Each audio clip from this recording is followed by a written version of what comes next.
येणार आहे? तुला माहिती ना, आपल्या आईवडिलांनी देहांत प्रायश्चित्त घेतले, त्यानंतर सोपान काका आले, तिघही भावंड मिळून रडायला लागले. रडण्याचा आवाज ऐकल्यानंतर छोटीशी 2 वर्षाची चिमुरडी मुक्ताई त्या ठिकाणी पळत आली आणि पाहते, अरे का रडतोयस रे दादा, का रडतोयस तू?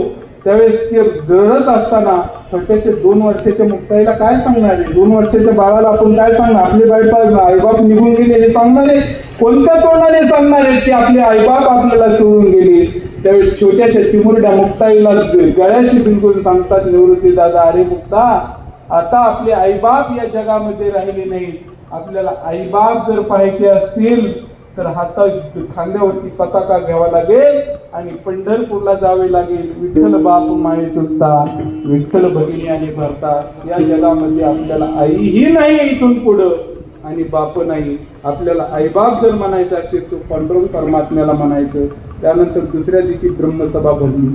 ब्रह्मसभेला 4ही भावंड उपस्थित राहिले आणि 4 भावंड उपस्थित राहिल्यानंतर आळंदीच्या ब्रह्मसभेने सांगितलं की तुम्हाला शुद्धीपत्र आणण्यासाठी पैठणला जावं लागेल.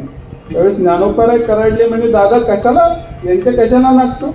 अरे शुद्धीपत्र त्यांना मागावं लागत असतं की जे अशुद्ध आहेत त्याला. अरे आपण जन्म देणे प्रसंगे श्री देवा शिवने अंगी, एवढं आपलं पवित्र जीवन आहे. अरे मी या ठिकाणी मुक्त म्हणून जन्माला आलोय, मी काय बद्ध नाही, उपजताच नाही, हे वर्म जाणून एवढा माझा आपला तुमचा आमचा सगळ्यांचा अधिकार असताना आपण कशासाठी शुद्धीपत्र आणायचं?